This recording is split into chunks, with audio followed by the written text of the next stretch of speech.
Joe எழுதிய never forget how much I love you என்ற நூலின் தமிழாக்கம் அருள்வள்ளன் அரசு நான் உன்னை எவ்வளவு நேசிக்கிறேன் என்பதை ஒருபோதும் மறந்து விடாதே. நூல்கள் இப்போது விற்பனைக்கு. திமுகவினால அப்படின்னு அண்ணன் திருமா வேதனையோட உச்சத்தை அனுபவிச்சார்னு ஒரு கேள்வி இருக்குல்ல.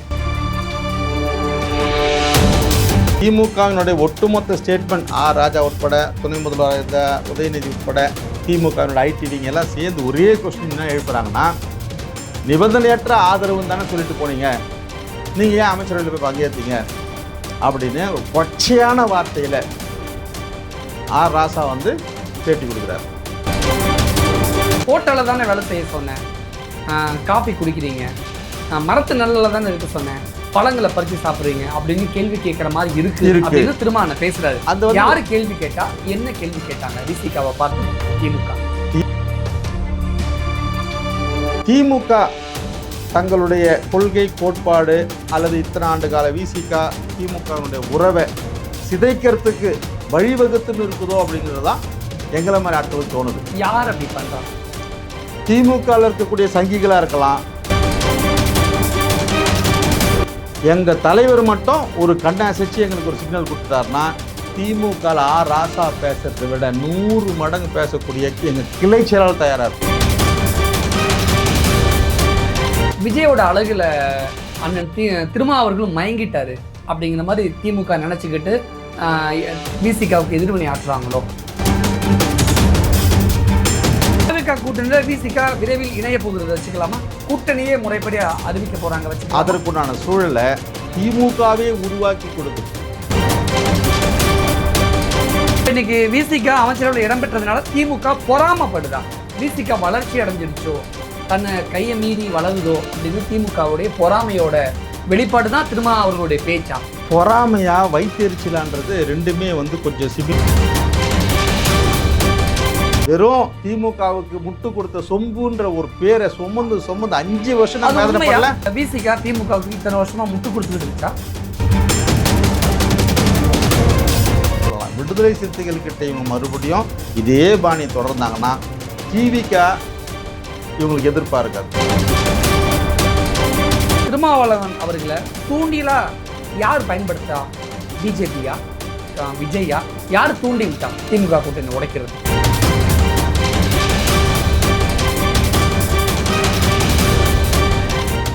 வணக்கம். இன்றைய நமது சிறப்பு விருந்தினர் விடுதலை சிறுத்தைகள் கட்சியின் மாநில அமைப்பு செயலாளர் நீல சந்திரகுமார் அவர்கள். வணக்கம் சார். வணக்கம். வணக்கம் தொடர். அண்ணன் திருமா அவர்கள் திமுக பற்றி பேசின விஷயங்கள் வைரலாக போய்கிட்டு இருக்கு. நான் ஆற்றங்கரையில் தானே உட்கார சொன்னேன், உங்களை யார் அள்ளி குடுக்கி சொன்னது அப்படின்னு திமுகவை மிக கடுமையாக அசாடி அண்ணன் திருமா அவர்கள் பேசியிருக்காங்க. என்ன பொருள்? ஏன் திமுகவை பயங்கரமாக குத்தி கட்டி நையாண்டி பண்ணுறாரு? என்ன காரணம்? இல்லை, உங்களோட சொல்லாடலே வந்து அவர் ஒரு விளக்கத்தை சொல்கிறாரு. அந்த விளக்கத்தை வந்து நீங்கள் எப்படி எடுக்கிறீங்கன்னா, நையாண்டின்ற வார்த்தையை சொல்கிறீங்க, குத்தி காட்டுறாருன்னு சொல்கிறீங்க, அடிச்சு பேசுறாரு சொல்கிறீங்க. அப்படி எடுத்து அண்ணன் திருமாவை அப்படி பார்த்தது இல்லை. திமுக தன்னுடைய மன குமுறலை வெளிப்படுத்தினார் அப்படின்ற ஒரு வார்த்தையை தான் அங்கே நீங்கள் பொருத்தி பார்க்க முடியும். நீங்கள் சொன்ன 3 வார்த்தையும் அகராதிலிருந்து எடுத்துருங்க. அவருடைய வேதனையினுடைய உச்சத்தை, மனதனுடைய குமுறலை வெளிப்படுத்துறார். திமுகவினால அப்படின்னு அண்ணன் திருமா வேதனையோட உச்சத்தை அனுபவிச்சார்னு ஒரு கேள்வி இருக்குல்ல. ஒவ்வொரு கட்டத்திலையும் கடைசி நேரத்தில் மே 4 ரிசல்ட் வந்த பிறகு தாவேகாவுக்கு ஆதரவு கொடுக்குற நிலையை கடைசி நிமிஷம் வரைக்கும் தளபதி முன்னாள் முதல்வர் ஸ்டாலின் கிட்ட கேட்டுட்டு தான் இவர் எடுத்தார். அதில் எந்த விதமான மாற்று கருத்தும் இருக்கவே முடியாது. திருமா அவர்களோட பேச்சில் அதுவே புரிஞ்சுக்க முடியுது. ஏன்னா ஆற்றங்கரையில் தானே உட்கார சொன்னேன் அப்படின்னு முக ஸ்டாலின் சொன்னதாகவும், இப்போ ஏன் நீங்கள் அள்ளி கொடுக்கிறீங்க அப்படிங்கிறத அமைச்சர் பதவியில் பங்கேற்று ஆதரவு தெரிவிக்கிறீங்களே அப்படிங்கிறது புரிஞ்சுக்கலாமா? 8ஆம் தேதி மே 8ஆம் தேதி இரவு உயர்நிலைக்குழு கூட்டம் நடந்துன்னு இருக்கும்பொழுது அறிவிக்கப்படாமல் இன்றைய முதல்வர் தளபதி விஜய் வந்து எங்கள் ஆஃபீஸுக்கு வரதா தகவல் வருது. உயர்நிலைக்குழுவில் பேசின்னு இருந்த தலைவர், எங்கள் தலைவர் உடனடியாக அப்படி பேசிக்கினே தளபதி முன்னாள் முதல்வர் வீட்டுக்கு போயிடுறார். எந்த மாதிரியான சூழ்நிலை அவர் தள்ளப்பட்டிருந்தா உயர்நிலைக்குழு நடக்கும்போதே அங்கே போய் சேர்ந்திருக்கார். அப்போ என்ன நம்ம புரிஞ்சுக்கணும்னா, ஆதரவு கொடுக்கலாமா வேணாவா?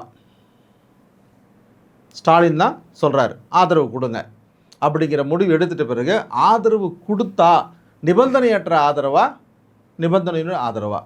இதில் 100% எழுச்சி தமிழர்களுடைய தலைவர் வந்து நிபந்தனையற்ற ஆதரவு அப்படிங்கிற ஒரு விஷயத்தை தான் உயர்நிலைக்குழு தெளிவாக கம்யூனிஸ்ட் சொல்லிட்டார். கட்சி நிபந்தனையுடன் ஆதரவு அப்படி நிபந்தனையற்ற ஆதரவு. சரி, கம்யூனிஸ்ட் கட்சி அமைச்சரவையில் பங்கேற்கல, கம்யூனிஸ்ட் கட்சி என்ன முடிவு எடுக்குதோ அதை தான் விசிகாவும் எடுக்கணும் திரும்ப அண்ணன் சொல்லிட்டாரு. சொல்லிட்டு உயர்நிலைக்குழுல பேசுறாரு. ஆ, கம்யூனிஸ்டுகள் நிபந்தனையற்ற ஆதரவு கொடுக்குற மாதிரி நாமளும் நிபந்தனையற்ற ஆதரவு வேணா ஆனா போலாம் கம்யூனிஸ்ட் சொல்றாரு. அமைச்சரவையில் இடம் பெறல, விசிகா அமைச்சரவையில் இடம் பெறுது அப்படின்னா அதுல இருக்கக்கூடிய ஆமாம் தோழர், நிபந்தனையற்ற ஆதரவுன்றது அமைச்சரவையில் பங்கேற்க கூடாதுங்கிறது தான். ஆ. அப்போ நிபந்தனையற்ற ஆதரவுன்றது தலைவர் முன்மொழிகிறார் உயர்நிலைக்குழுல. ஆனால் உயர்நிலைக்குழுல இருந்த 28 பேரில் தலைவரை தவிர 27 பேருமே, நான் உட்பட எல்லாருமே நிபந்தனையுடன் ஆதரவு அப்படிங்கிறத சொல்கிறோம். அதில் இன்னும் ஸ்பெசிஃபிக்காக சொல்லப்போனால் எங்கள் கட்சியினுடைய பொதுச் செயலாளர் நாடாளுமன்ற உறுப்பினர் எம்பி ரவிக்குமார் அண்ணா வந்து அமைச்சரவையில் பங்கேற்கணுன்றதை ரொம்ப உறுதியாக சொல்கிறார். அதில் வாக்குவாதம், அதாவது ஒரு பல மேற்கோள் காட்டி சொல்கிறார். கடந்த காலகட்டங்களில் கம்யூனிஸ்டுகளுக்கு இப்படி ஒரு வாய்ப்பு வரும்பொழுது இவங்க அமைச்சரவையில் பங்கேற்கலை 2004. அப்போ சபாநாயகர் பொறுப்பு மட்டும் எடுத்துக்கிறாங்க. சோம்நாத் சட்டர்ஜி அப்போ அவர் இருந்தார் இல்லையா, அந்த பொறுப்பு மட்டும் எடுத்துக்கிறாங்க. அதனால் நீங்கள் வந்து கம்யூனிஸ்டுகள் மாதிரியாக இந்த முடிவு எடுக்கணுன்ற ஒரு நிர்பந்தத்துக்கோ போகாதீங்க. நாம் அமைச்சரவையில் பங்கேற்கிறது அப்படிங்கிறது சரி, அவங்க அமைச்சரவையில் பங்கேற்கலை அப்படின்றது அவங்களோட நிலைப்பாட்டில் சரி அப்படின்னு வாதம் பண்ணி பண்ணி பண்ணி கடைசி வரைக்கும் தலைவர் நிபந்தனையற்ற ஆதரவு தான் இருந்தார். கட்சிக்குள்ளாரவே இப்பேற்பட்ட எல்லா குரல்களுமே ஒற்றுமை அப்படியே வந்ததுனால அவங்களுக்கு மதிப்பளித்து சரி ஓகே இப்படின்னு மட்டும்தான் சொல்லிவிட்டு அமைதியாக அந்த 40-50 நாள் இன்றைக்கி இந்த 50 நாளில் அவர் அமைதியாக இருக்கிறார். மே 10 இன்னைக்கு 30. விசிகாவை ஆற்றங்கரையில் உட்கார சொன்னது திமுக தான். ஆற்றங்கரையில் விசிகா உட்காந்துருச்சு. ஏன் பள்ளி குடிக்கிறீங்க? அவங்க ஒரு ஆர்டர் போட்ட மாதிரி சொல்கிறாங்களே, இது எங்கள் ஒட்டுமொத்த கட்சியினுடைய முழக்கத்துக்கு எதிரானது. அடங்க மறு, அத்துமீறு, திமிரி எழு, திருப்பி அடி அப்படிங்கிற அம்பேத்கருடைய பொன்னான வரிகள். இது எழுச்சி தமிழுடைய பொன்னான வரிகள், எங்கள் தலைவர் சொன்ன வரிகள் இது. ஓகே, இப்போ இந்த வரிகள் தான் ஒட்டுமொத்த விடுதலை சிறுத்தைகளுமே ஒரு அணிவகுப்பில் நிற்க வைக்கும், ஒரு குடை நிற்க வைக்கிறது. ஆனால் இவங்க ரொம்ப தரம் தாழ்ந்து, நான் உங்களை வெளியிலேருந்து தானே ஆதரவு கொடுக்க சொன்னேன், நீங்கள் எதுக்கு வந்து அமைச்சரவையில் பங்கேற்குன்னு கேட்கறதுக்கு நீ யார்? ஹோட்டலில் தானே வேலை செய்ய சொன்னேன், காஃபி குடிக்கிறீங்க, மரத்து நல்லல தானே இருக்க சொன்னேன், பழங்களை பறித்து சாப்பிட்றீங்க அப்படின்னு கேள்வி கேட்குற மாதிரி இருக்கு அப்படின்னு திரும்ப பேசுறாரு. அந்த யாரு கேள்வி கேட்டா, என்ன கேள்வி கேட்டாங்க விசிகாவை பார்த்து? திமுகவினுடைய ஒட்டுமொத்த ஸ்டேட்மெண்ட், ஆர் ராஜா உட்பட, துணை முதல்வர் இந்த உதயநிதி உட்பட, திமுகவினுடைய ஐடிவிங்க எல்லாம் சேர்ந்து ஒரே கொஸ்டின் என்ன எழுப்புறாங்கன்னா, நிபந்தனையற்ற ஆதரவுன்னு தானே சொல்லிட்டு போனீங்க, நீங்கள் ஏன் அமைச்சரவையில் போய் பங்கேற்றீங்க அப்படின்னு ஒரு கொச்சையான வார்த்தையில் ஆர் ராசா வந்து பேட்டி கொடுக்குறாரு. ஆர் ராசா வைகோவை மதிமுகவை எதிர்த்து தான் பேசினதா எல்லாரும் பேசிக்கிட்டாங்க. 2-3 அவங்க எங்கள் அமைச்சரவையில் பங்கேற்றாங்க, தனியாக கூட்டணி இல்லாமல். ராசாவினுடைய ஸ்டேட்மெண்ட்டில் அமைச்சரவையில் பங்கேற்ற இவங்களுக்கும் மானம் இல்லை, அமைச்சரவை கொடுத்த அவங்களுக்கும் வெட்கம் இல்லை அப்படின்ற வார்த்தையை பிரயோகம் பண்ணது இவர் தான், ஆர் ராசா தான். ஆனால் மதிமுகவை விமர்சனம் பண்ணுறது அதுக்கப்புறம் தான். எனக்கு என்ன அதில் ஒரு கேள்வினா, திமுக தங்களுடைய கொள்கை கோட்பாடு அல்லது இத்தனை ஆண்டு கால விசிகா திமுகவினுடைய உறவை சிதைக்கிறதுக்கு வழிவகுத்துன்னு இருக்குதோ அப்படிங்கிறது தான் எங்களை மாதிரி ஆட்களுக்கு தோணுது. யார் அப்படி பண்ணுறா? திமுகவில் இருக்கக்கூடிய சங்கிகளாக இருக்கலாம், அல்லது சங்கிகள் இருக்காங்க. ஐயோ நிறைய பேர் இருக்கிறாங்க. திமுகவுடைய சங்கிகள் எவ்வளோ பேர்? உதாரணமாக 4-5 பேர் சொல்ல முடியுமா? நம்ம தனிப்பட்ட முறையில் அந்த பேர்களை சொல்ல முடியாது, செயலில் வச்சு நம்ம பண்ணிக்கலாம். சாதிய உணர்வு உள்ள, சாதிய உணர்வை தூண்டக்கூடிய எல்லாருமே சங்கிகள் தான். அந்த அடிப்படையில் அது எல்லா கட்சியிலுமே இருக்காங்கல்ல. எல்லா கட்சியும் விட திமுகவில் வந்து இப்போ ரொம்ப அதிகமாக மேலோங்கி இருக்கிறத நம்ம பார்க்க முடியும். இதுக்கு முன்னாடி அப்படி இல்லையா? இதுக்கு முன்னாடி அவங்களோட ஸ்டேட்மெண்ட், இந்த 5 வருஷம் இந்த திமுக ஆட்சியில் இருக்கும்போது வந்து அவர் நம்ம தயாநிதி மாறன், நாங்கள் ஒன்றும் தீண்டத்தக்க ஜாதி சார்ந்தவங்க கிடையாதுன்னு ஒரு பேட்டி. அவர் டிஆர் பாலு, அவர் ஒரு வகையான சொல்லாடல். ஆர்எஸ் பாரதி, அவர் ஒரு சொல்லாடல். இப்படி ஒவ்வொருத்தரும் ஒவ்வொரு காலகட்டம் இவங்க இவ்வளோ தூரம் கொள்கை கோட்பாடுகளை உள்வாங்கினவங்க, பெரியாரிஸ்டர்களாக இருக்கக்கூடியவங்க, இவங்க வாயிலிருந்து இந்த மாதிரி வார்த்தைகள் வர்றது அதிமுக வாயிலோடு அப்படி வராது. இப்போது அந்த உள்ளே இருந்த பூனைக்குட்டி வெளியில் வந்து ஒட்டு மொத்தமாக கொட்டி தீக்கிறாங்களோ அப்படின்றதுக்கு தான் தெரியுது. எங்கள் தலைவர் இப்போ சொல்லியிருக்கிறது ஒரு சாஃப்டான ஒரு மெசேஜ் தான்.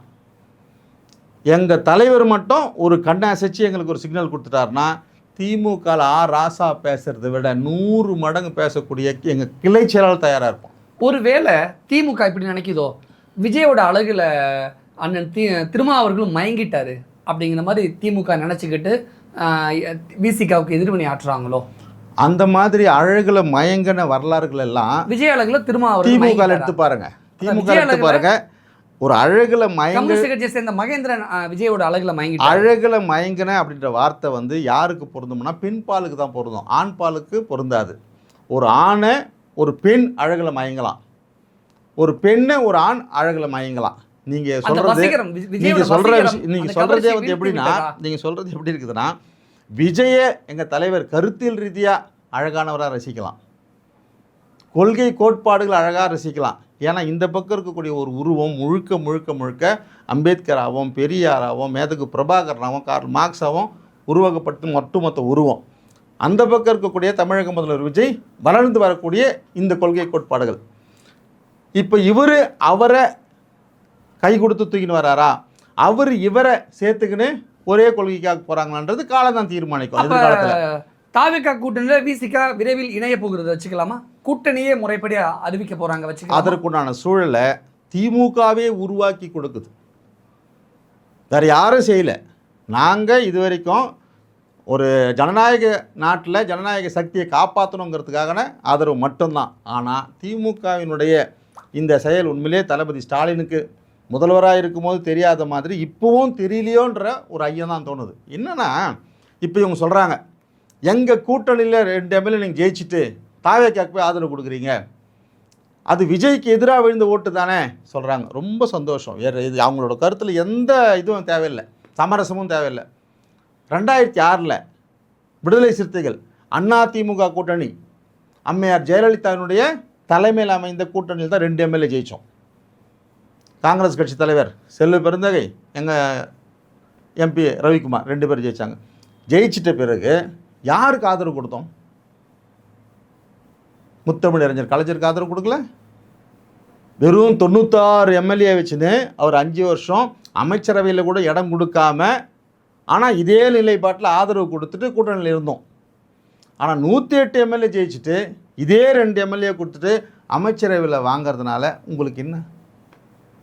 நேர்மையான கேள்வி இல்லையாது? நேர்மையான கேள்வி.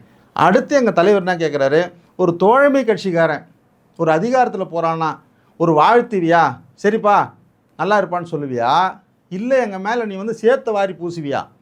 ஆனால் அதே 2006 அந்த அம்மையார் ஜெயலலிதா விட்டுட்டு வெளியில் வரும்போது அந்த அம்மையார் சொன்ன ஸ்டேட்மெண்ட்டு, தம்பி திருமாவளவன் எங்கிருந்தாலும் நல்லா இருக்கணும், அரசியலில் அவசரம் கூடாது, இந்த 2 லைன் தான். ஜெயலலிதா அவர்கள் திருமா அவர்களுக்கு அறிவுரை சொன்னாங்க. அழகான அறிவுரை இது, நாகரிகமான. அரசியலில் அவசரம் கூடாது, எப்பேற்பட்ட வார்த்தை அது. ஆனால் எங்கிருந்தாலும் நல்லா இருக்கணும் தம்பி திருமாவளவன். ஆனால் இந்த திமுகவினர் என்ன பேசுகிறாங்க? அப்போ இன்னைக்கு விசிகா அமைச்சரவையில் இடம் பெற்றதுனால திமுக பொறாமப்படுதா? விசிகா வளர்ச்சி அடைஞ்சிருச்சோ, தன்னை கையை மீறி வளருதோ அப்படின்னு திமுகவுடைய பொறாமையோட வெளிப்பாடு தான் திருமா அவர்களுடைய பேச்சா? பொறாமையா வைத்தெரிச்சலான்றது ரெண்டுமே வந்து கொஞ்சம் சிமிலராகவே விசிகா பார்த்து திமுகவுக்கு வைத்தெரிச்சல் இருக்குது, பொறாமை இருக்குது, எல்லாமே இருக்குது. இப்போ என்ன ஒரு காரணம்னா, ஐயுஎம்எல்லும் வாங்கியிருக்கிறாங்க, ஆனால் அவங்கள வந்து கொஞ்சம் லைட்டாக. ஆனால் முன்னாள் துணை முதல்வர் உதயநிதி வாயிலிருந்து வரக்கூடிய வார்த்தை சோஃபா சோஃபா சோஃபா, இந்த வார்த்தையை மென்ஷன் பண்ணுறாரு. விஜய் தானே, தாவேக்காவை தானே அட்டாக் பண்ணுறாரு. இப்போ தாவேக்கா அட்டன் பண்ணும்போது இங்கே யாரை பலவீனப்படுத்துகிற மாதிரினா, சோஃபா வந்தது எங்கள் ஆஃபீஸுக்கு தான், இதுக்குடான விளக்கத்தையும் கொடுத்தாச்சு. இந்த சோஃபா இங்கே இருக்குது, வந்து கீழ்ச்சி பார்த்துட்டு கூட போங்கடான்னு சொல்லியாச்சு, எல்லாம் கிளியர். ஆனால் சொல்லிட்ட பிறகு கூட இவங்க தாவேக்காவை கார்னர் பண்ணுறதுக்கு 1000 காரணங்கள் இருக்குது, 1000 வார்த்தைகள் இருக்குது. ஆனால் சோஃபா அப்படிங்கிற ஒரு விஷயத்தை மட்டும் தொடர்ச்சியாக ஒரு உதயநிதி சொல்லினே இருக்கிறாரு. இப்போ 2 நாளைக்கு முன்னாடி தஞ்சாவூரில் நடந்த, ஆனால் அது விசிகாவை அட்டாக் பண்ணுறதுக்காக உதயநிதி சொன்ன மாதிரி இல்லை, தாவேக்காவை அட்டாக் பண்ணுறதுக்காக உதயநிதி சொல்கிற மாதிரி தான் புரிஞ்சுக்க முடியுது. ஆனால் விளக்கம் எங்கள் தலைவர் தான் சொல்கிறார். 3-4 முறையும் சொல்லிட்டார். சொல்லிட்ட பிறகு சொல்கிறீங்கன்னா, இப்போ நம்ம அடுத்த கேள்வி நம்ம கேட்குறோம்னா, 108 சட்டமன்ற உறுப்பினர்கள் கொண்ட தாவேக்காவுக்கு 2 சட்டமன்ற உறுப்பினர்கள் கொடுத்ததுக்கு சோஃபா கொடுத்தீங்க, ரைட், சந்தோஷம். 2006 உங்கள் தாத்தா 96 சட்டமன்ற உறுப்பினர் வச்சுட்டு இருக்கும்போது அதே 2 சட்டமன்ற உறுப்பினர் கொடுக்கும்போது நீங்கள் என்ன கொடுத்தீங்க? சோஃபா கொடுத்தாங்களா? கொடுத்தாங்களா? அப்போ கேட்கணும் அவங்கள. கேட்டுட்டாப்பா நீங்கள் அதை சொல்லுங்கள்.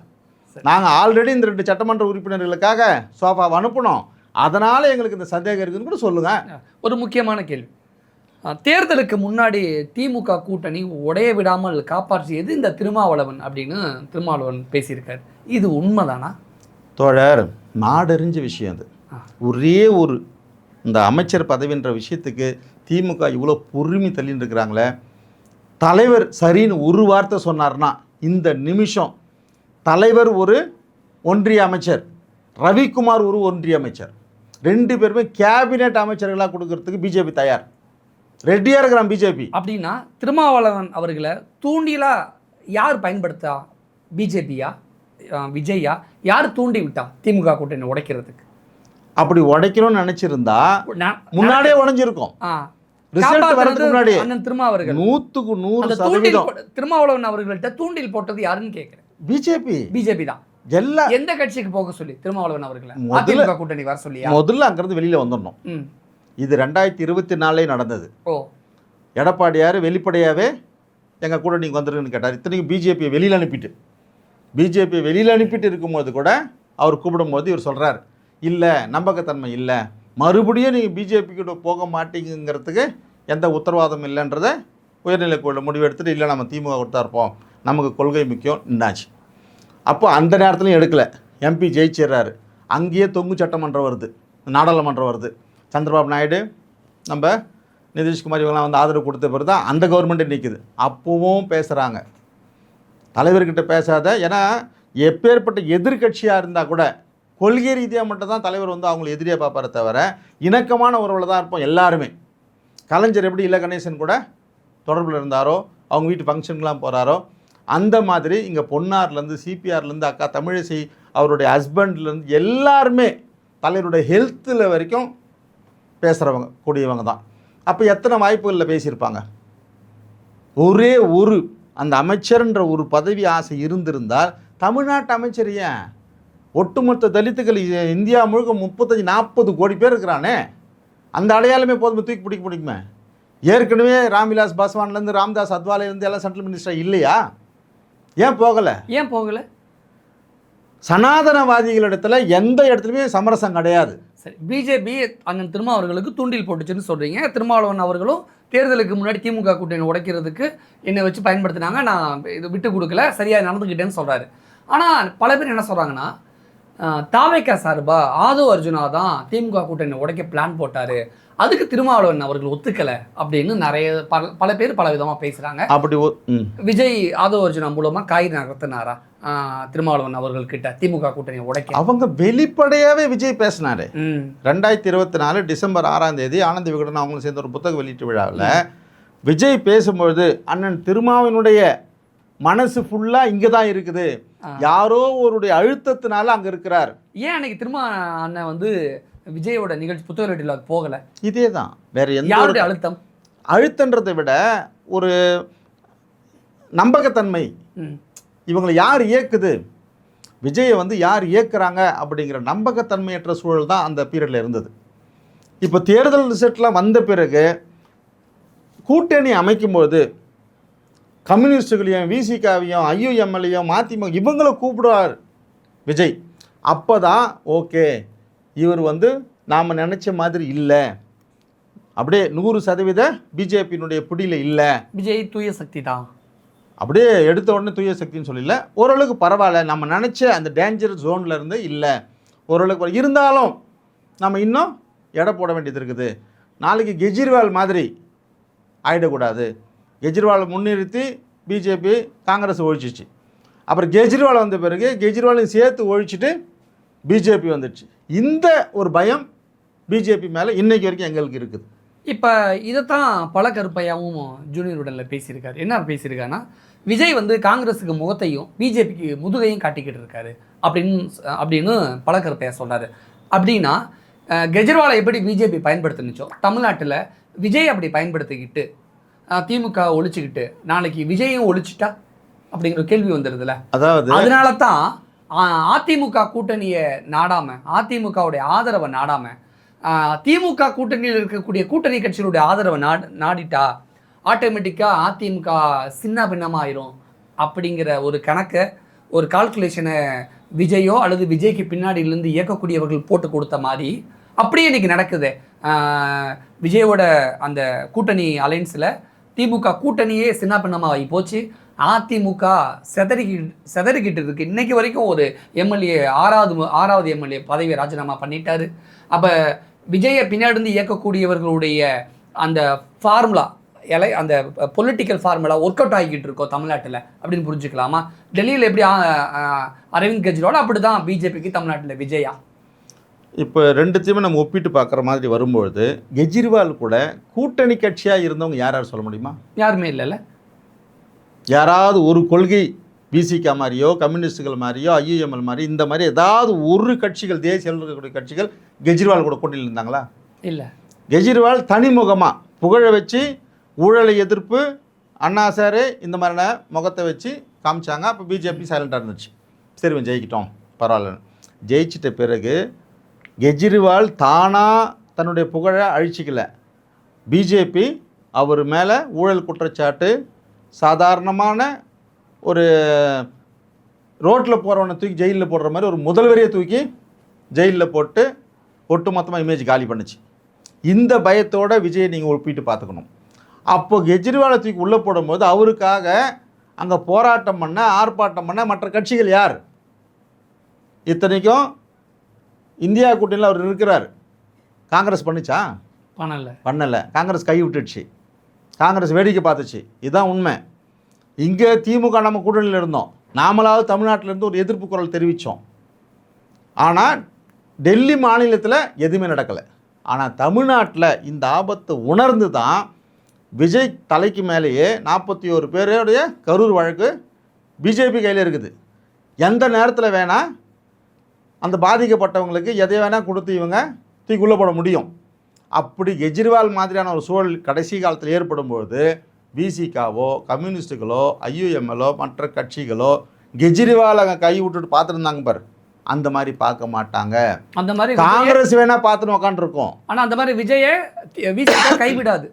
கைவிடுறதுக்கு வாய்ப்பே கிடையாது. இதுதான் கொள்கை ரீதியான ஒரு உறவுல போகிறோம் அப்படின்னா அவனுக்கு எந்த சூழ்நிலையில் நாங்கள் கடந்த 5 வருஷமாக வெறும் திமுகவுக்கு முட்டு கொடுத்த சொம்புன்ற ஒரு பேரை சுமந்து 5 வருஷம் நாங்கள் வேதனை பண்ணல. விசிகா திமுகவுக்கு இத்தனை வருஷமா முட்டு கொடுத்துக்கிட்டுச்சா? முட்டு கொடுத்ததா இல்லையா அப்படிங்கிறது தானே தேர்தல் ரிசல்ட்டே. எங்களுடைய மக்களுடைய வாக்கு வங்கிகளே திமுகவுக்கு எதிர்ப்புன்ற நிலையில் தான் விஜய்க்கு போயிருக்குது. திமுகவுடைய சொம்பா தான் விசிகா இருந்ததா? திருமாவளவன் இதை தான் சொன்னார். அதாவது விமர்சனம் எப்படின்னா, எங்க மேல விமர்சனம் இப்படி வைக்கப்பட்டது உண்மையான்னு கேட்கிறேன். அந்த விமர்சனம் உண்மை. நாங்க சொம்பா இருந்தோமான்றது இல்ல. சொம்பா இருந்தீங்களா? திமுகவுக்கு சொம்பா இருந்துமா அப்படிங்கிறது இங்க அர்த்தம் கிடையாது, வார்த்தை கிடையாது. சொம்பு அப்படின்ற ஒரு விமர்சனம் வர்றதுக்கு யார் காரணம்னா திமுக. ஆனா முட்டு கொடுத்து என்ன காரணம்? ஆதவர்ஜுனாவே வெளியில் எடுக்கிறோம். உடனடியாக திமுகவினுடைய சொம்பா இருந்து திமுக கொடுத்த அழுத்தத்தினால ஆதவர்ஜுனாவை 6 மாதம் இடைநீக்கம் பண்ணிட்டாங்க. ஒன்று வருதா? இது உண்மையா? திமுக கொடுத்த அழுத்தம் தான் விசிகா விட்டு ஆதவர்ஜுனா நீக்க காரணமா? கிட்டத்தட்ட இப்போ அமைச்சராக இருக்கக்கூடிய ஆதவர்ஜுனா இதை பற்றி வாயை திறந்து வெளியில் சொன்னார்னா இன்றைய காலகட்டத்தில் தெளிவாக இருக்கும். ஆனால் உங்களுக்கு தெரியுமில்ல திமுக அழுத்தம் கொடுத்ததா இல்லையான்னு. திமுகவினுடைய கடந்த காலங்களில், அதாவது 2021 ஸ்டார்டிங் இந்த எலெக்ஷனில் ஜெயிக்கிறதுக்கு முன்னாடி ஆதவர்ஜுனா திமுகவுக்கு ஃபுல் அண்ட் ஃபுல் எல்லா நெட்வொர்க்லையும் அவர் தான் வேலை செய்கிறார்.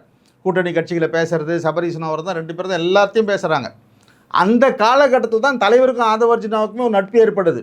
அந்த நட்பின் அடிப்படையில் தான் கட்சியில் சேர்றாரு. இங்கே கட்சியில் சேர்ந்த பிறகு திமுகவினுடைய எதிர்ப்பு மனதிலிருந்து பதிவிடக்கூடிய ஆதவர்ஜுனாவினுடைய செயல்பாடுகளுக்கு திமுக அழுத்தம் கொடுக்குது. இந்த அழுத்தத்துக்கு காரணம் யாருன்னா தலைவர்கிட்ட அழுத்தம் இல்லை, எங்கள் கட்சியில் இருக்கக்கூடிய ஒரு சில முன்னணி பொறுப்பாளர்கள் இவங்களுக்கு அழுத்தத்தை கொடுத்து இவர்கள் மூலியமாக வருது. பலமுறை தவிர்க்கிறார் தலைவர், பலமுறை தவிர்க்கிறார். எங்கள் கட்சியினுடைய மாநில இளைஞரணி செயலாளர் சங்கத்தமன் அவருக்கு கூட அவ்வளோ நெருக்கடி கொடுத்து வெளியில் எடுத்து போடவே சொன்னாங்க. ஆனால் கடைசி வரைக்கும் திமுகவினுடைய அழுத்தத்துக்கு சங்கத்தமிழ் மேலே நடவடிக்கை எடுக்கலை. ஆனால் ஆதவர்ஜுனா மேலே நடவடிக்கை எடுக்க வேண்டிய சூழ்நிலைக்கு தள்ளப்பட்டார். இது 2 விஷயம்.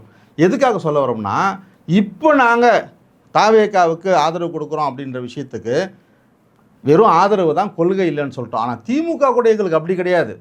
கொள்கை ரீதியான உறவு. இரட்டை குழல் துப்பாக்கி திமுகவும் விசிகாவும், கலைஞரும் தலைவர் திருமாவும் குரு சிஷ்யன் ஒரிஜினல் வாரிசு, இந்த மாதிரியான ஒரு பார்வை தான் பெரியாரிஸ்டுகளுக்கும் அம்பேத்கரிஸ்டுகளுக்கும் இவ்வளோ இருந்தது. ஆனால் திமுகவினுடைய ஒவ்வொரு செயல்பாடுகளும் கடந்த 5 வருஷத்தில் நடந்த விஷயத்தில் தலித் மக்கள் எங்களையே குறைச்சி மதிப்பிடக்கூடிய அளவுக்கு அவங்களுடைய செயல்பாடுகள் இருந்தது. அமைச்சர்களுடைய மாவட்ட செயலாளர்கள் எல்லாருமே தளபதி தமிழ்நாடு முழுக்க சிறந்த மனிதர், ஒரு நல்ல முதல்வர், ஒரு நல்ல நிர்வாகி அப்படிங்கிறதுக்கெலாம் ஏதோ மார்க்கு கொடுத்துடலாம். ஆனால் திமுகவினர் அப்படின்னு பார்க்கும்பொழுது ஒட்டுமொத்த விடுதலை சிறுத்தைகளுமே இன்றைக்கி ஓட்டு வச்சிங்கன்னா திமுகவினருக்கு எதிராக தான் நிற்பான்.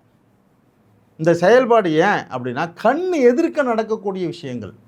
ஒவ்வொரு மாவட்ட செயலாளர்களும் ஒவ்வொரு அமைச்சர்களும் கலைஞரை பற்றி நம்ம பேசுகிறோம்னா கன்னியாகுமரியில் இருக்கக்கூடிய திருவள்ளுவர் சிலை, வள்ளுவர் கோட்டம், டேம், இதெல்லாம் நம்ம பேசுகிறோம்ல, அதே அளவுக்கு கொஞ்சம் கூட குறையாமல் திமுக அமைச்சர்களுடைய காலேஜுங்க, நட்சத்திர விடுதிங்க, ஷாப்பிங் மாலுங்க, இது எல்லாம் ஒவ்வொரு மாவட்டத்தினுடைய மையத்திலுமே அண்ணாந்து பார்க்குற மாதிரி இருக்கும்.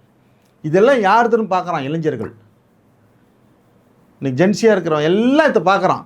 இவன் இப்படி இருந்தவன் ஆச்சுடா, இவன் எப்போ அப்படி வந்தான், இவன் இதே தான் ஒட்டு மொத்தமாக ஒரு எதிர்ப்பு, ஒரு வெறுப்பு ஆனதுக்கு இந்த 5 வருஷத்தில் இவங்க சாதாரண கவுன்சிலர் உட்பட எல்லா மட்டத்திலையுமே சரி நாங்கள் விடுதலை சிறுத்தைகள் கூட்டணியில் இருக்கிறோம், கம்யூனிஸ்டுகள் கூட்டணியில் இருக்கிறோம், இத்தனை வருஷத்தில் 5 வருஷத்தில் மனசாட்சி தொட்டு திமுகவின்ற ஒருத்தர் சொல்லு இல்லை நாங்கள் கிட்டத்தட்ட ஒரு 10,000 டெண்டர் விட்டோம், அதில் 5 டெண்டரு இவங்களுக்கு கொடுத்தோம், இல்லை 5 கான்ட்ராக்ட் இவங்களுக்கு கொடுத்தோம், இல்லை ஒரு வேலை வாய்ப்பில் தலைவர் சொன்னதுனால ஒரு 2 பேர் ஏழை பசங்களுக்கு வேலைக்கு சேர்த்து விட்டோம். ஒன்று சொல்லுங்கள். எல்லாத்துக்குமே அலையிறது அப்படியே ஒட்டு மொத்தமாக ஒரு அமைச்சர் தவறாமல் வாயில் வரக்கூடிய வார்த்தைகளை காது குத்து கேட்க முடியாது. இதுதான் திமுகவோட தோல்விக்கு காரணம், மிகப்பெரிய தோல்விக்கு காரணம். ஆனால் தமிழ்நாட்டில் மதசார்பற்ற கூட்டணி ஆட்சி நடக்குதா விஜய் தலைமையில், நம்புறீங்களா? 50 நாள் ஆகுது. ஒரு இஷ்யூ வரும்பொழுது அந்த இஷ்யூவை நம்ம எப்படி கையாளுறார் அதை பொறுத்து தான் இது மதச்சார்பின்மையா அல்லது தமிழக மக்களுக்காக ஒன்றிய அரசோட இணங்கி போகக்கூடிய ஒரு செயலான்றதெல்லாம் சீர்தூக்கி பார்க்க. ஆனால் ஜனநாயகன் பட தயாரிப்பாளருக்கு அரசு பதவி, த்ரிஷாவுடைய மேனேஜருக்கு அரசு பதவி அப்படிங்கிறப்ப கடுமையான விமர்சனங்களை விஜய் சந்திக்கிற மாதிரி இருக்குது. அதற்கு பதில் சொல்ல வேண்டிய தார்மீக பொறுப்பும் கூட்டணியில் இருக்கக்கூடிய விசிகாவுக்கு இருக்கு. கூட்டணியில் நாங்கள் இருக்கிறது இன்னும் கூட்டணி உடன்பாடு ஏற்படவில்லை. ஆதரவு வேற இருக்கீங்களா? அதாவது அமைச்சரவையில் பங்கு பெற்றிருக்கக்கூடியது எங்கள் அமைச்சரை கேட்கணும், கட்சி கிடையாது. கூட்டணி அப்படிங்கிறது நாங்கள் திமுக கூட கூட்டணி இருந்தோம். நான் இருக்கக்கூடிய வேலூர் மாவட்டத்தில் ஒரு பிரச்சனைனா திமுக நாங்கள் அதுக்கு பதில் சொல்லணும். இப்போ இருக்கிறது அந்த மாதிரி கிடையாது. ஆதரவு கொடுத்துருக்குறோம். அமைச்சரவையில் எங்கள் எம்எல்ஏ ஒருத்தர் பங்கேற்றிருக்கிறார். இது இன்னொரு எம்எல்ஏ கூட பொருந்தாது. அவ்வளோதான், சிம்பிளாக வச்சுக்கணும். அப்போது விஜய்கிட்ட நீங்கள் என்ன எதிர்பார்க்குறீங்க அப்படின்னா, ஏற்கனவே இருக்கிறத பார்த்து எதிர்பார்க்குறீங்களா, இல்லை உங்கள் மைண்டில் இருந்து இதுதான் எதிர்பார்க்குறீங்களா, இல்லை விஜயை எப்படியாவது மறுபடியும் பிஜேபி முத்திரையை குத்தி மறுபடியும் நம்ம திமுக வெளியில் கொண்டு வரதுக்கு பார்க்குறோமா? இது எல்லாத்தையும் பார்க்குறதெல்லாம் ஒதுக்கி வச்சுட்டு சாதாரணமாக ஒரு சில விஷயங்களை மட்டும் பேசலாம்.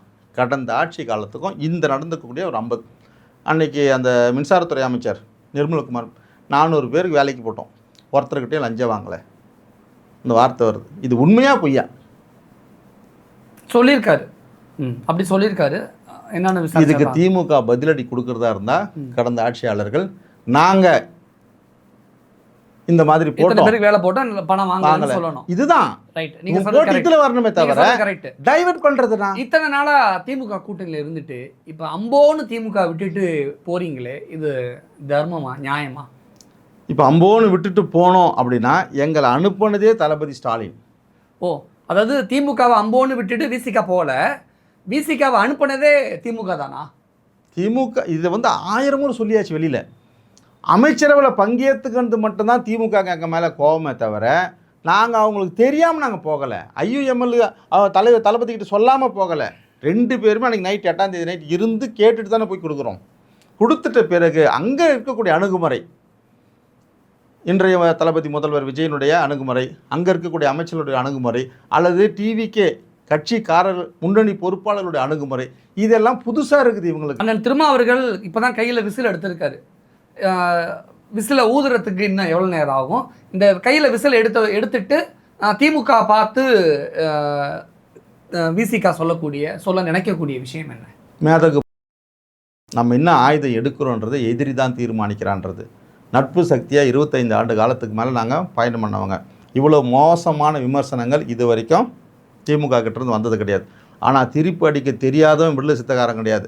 அவங்க அப்பா தாத்தாவையும் பார்த்து கூட்டணியில் இருக்கும்போது 27 பேர் குண்டர் தடுப்பு சட்டத்திலையும் 2 பேர் தேசிய பாதுகாப்பு சட்டத்திலையும் 2010 சிறையில் இருந்தவனுங்க. எல்லா வழக்குகளையும் திமுகனுடைய அடக்குமுறையை பார்த்தவனுங்க விடுதலை சிறுத்தைகள். இவங்களுடைய பம்மாத்தெல்லாம் மற்ற கட்சிக்காரங்கிட்ட சொல்லலாம். விடுதலை சிறுத்தைகள்கிட்ட இவங்க மறுபடியும் இதே பாணியை தொடர்ந்தாங்கன்னா டிவிக்கா இவங்களுக்கு எதிர்ப்பாக இருக்காது, விசிக்கு தான் நீ எதிர்பார்க்கும். ரொம்ப கடுமையான விஷயங்களை முன் வச்சிருக்கீங்க.